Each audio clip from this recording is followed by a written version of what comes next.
ಮತ್ತಿನಲ್ಲಿ ಅಡ್ಡದಿಡ್ಡಿ car ಚಾಲನೆ ಮಾಡಿ ಸಾರಿಗೆ ಬಸ್ಗೆ ಅಡ್ಡಲಾಗಿ ಕಾರು ನಿಲ್ಲಿಸಿ ಆವಾಜ್ ಹಾಕಿದವನಿಗೆ ಬಸ್ ಚಾಲಕ ಹಾಗೂ ಪ್ರಯಾಣಿಕರು ಹಿಕ್ಕಾಮುಗ್ಗಾ ಥಳಿಸಿದ ಘಟನೆ ಆಲೂರು ತಾಲೂಕು ಬೈರಪುರ ಬಳಿ ರಾಷ್ಟ್ರೀಯ ಹೆದ್ದಾರಿ 75ರಲ್ಲಿ ನಿನ್ನೆ ರಾತ್ರಿ ನಡೆದಿದೆ.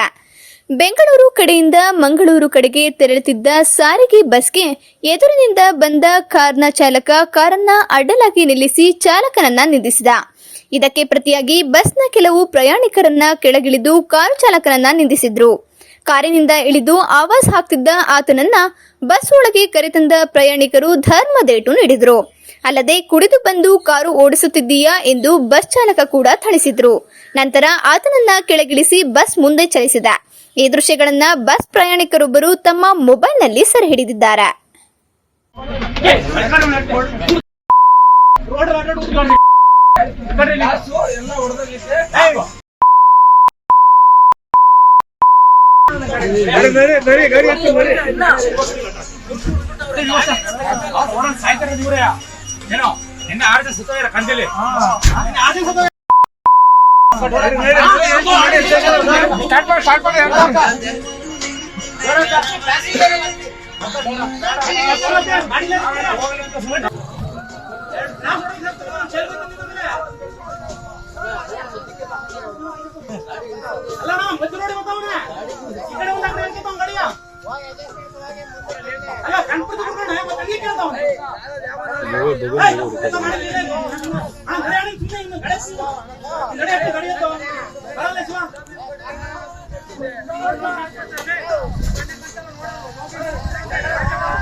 ಸ್ಥಳೀಯ ಹಾಗೂ ನಿಖರ ಸುದ್ದಿಗಾಗಿ ಸಬ್ಸ್ಕ್ರೈಬ್ ಆಗಿ ಬೇಮಾ ವಿಜಯ ಡಿಜಿಟಲ್ ಯೂಟ್ಯೂಬ್ ಚಾನೆಲ್ ಹಾಗೂ ಪಕ್ಕದಲ್ಲಿ ಕಾಣುವ ಬೆಲ್ ಐಕಾನ್ ಕ್ಲಿಕ್ ಮಾಡಿ ಕ್ಷಣ ಕ್ಷಣದ ಅಪ್ಡೇಟ್ಗಳನ್ನು ಪಡೆದುಕೊಳ್ಳಿ.